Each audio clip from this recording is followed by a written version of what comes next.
Panama is on the line with us. Panama is an Occupy Wall Street participant, marched from New York to Occupy D.C. to join with Occupy D.C. OccupyTheHighway.org is the website for this expedition. And Panama, hey, welcome to the program. Hi, how you doing? Just great. I'm sorry, I couldn't hear what you said, Luis. It's something about Zuccotti. Are you in Zuccotti? Yes, came from Zuccotti, one of the drummers for Pulse, and started walking down with the movement, and been together ever since. Oh, that's great. So you were a member of the Zuccotti Park, and now you're here in Washington, D.C. So how was the trip? How was the march? The march was very positive, a lot of positive feedback from the communities, which we usually don't receive when we're in Zuccotti Park because we're kind of segregated from Main Street America because we're in Wall Street. Yeah. So seeing the support from people in Main Street America really was very powerful and supporting. And now that you're in D.C., I know that there's a presidential debate here tonight. Plans to occupy that. What's going on here in D.C. or what's up? The vibe in D.C. is great. We've been walking around today, getting ready for the events of the day, and we have nothing but positive support from the people of Washington, D.C. especially. And they also seem to have the same grievances as people in small towns such as Jessup, Maryland, or even bigger towns like Baltimore. The same grievances are shared. We need jobs. We need proper representation in government. And also that community action is necessary to halt this corporate greed. Yeah. And if I may, I would add corporations are not people and money is not speech, but that's my thing. Not Panama.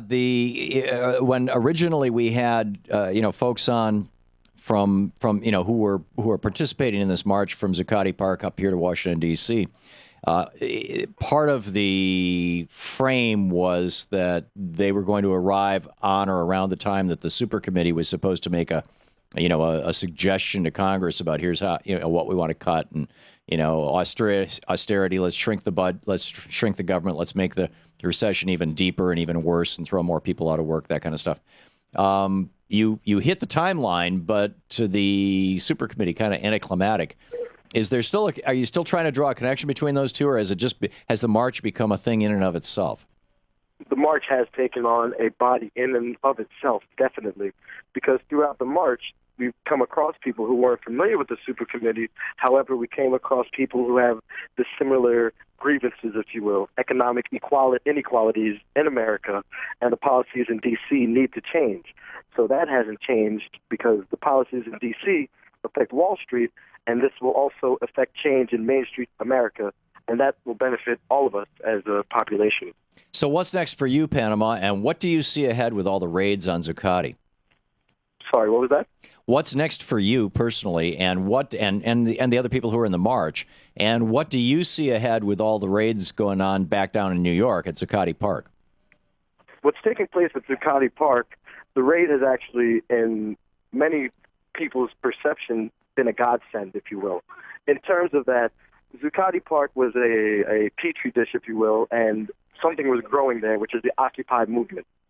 Well, they shattered that petri dish, and now the cells and the germs and all of that have now spread into the common community, such as us being from Zuccotti, walking through small towns in Maryland, in Pennsylvania, in New Jersey, in Delaware, and we're spreading this Occupy movement.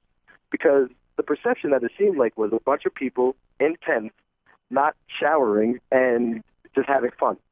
But that's not true, because it's not fun to walk 240 miles. I don't know about other people, but that is what it is now. And also what is next is we've come up with this thing that Occupy a Hotel, because so many people have been in situations where they don't want to come to a park that has a perception of being, I say, not low light, but a perception of being dirty, a perception of not wanting to be associated with the park due to the homeless population, due to the sanitation issues, due to the ability of safety to bring your family, to bring your coworkers to a place.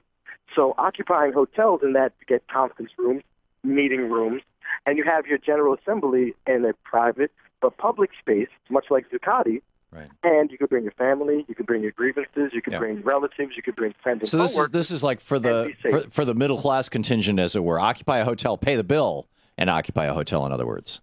Exactly. Yeah. And just a quick question: tonight at Constitution Hall is the Republican debate, just a few blocks away from McPherson Square there here in Washington D.C. Any plans, or maybe I don't know, maybe this is not a question to be discussing in public, but or maybe it is. I don't know. Any plans to show up? Oh yeah, we'll definitely be there. Oh, cool. Okay. We will definitely be there in full attendance with other Occupy movements, and we've already collaborated with Occupy DC, Occupy Baltimore, and as you know, Occupy Wall Street. We'll all come together and let people know what we're all about. Real. So tonight it'll be Occupy the Republican debate. That should be entertaining. Panama, occupythehighway.org for the whole story on that. You can check it out. Panama, thanks for being with us today. Hey, not a problem, and we really appreciate the support. And the next step is Occupy Hotel, and that's on Twitter, so come check us out. And Occupy Hotels on Twitter. You got it. Thank you, Panama.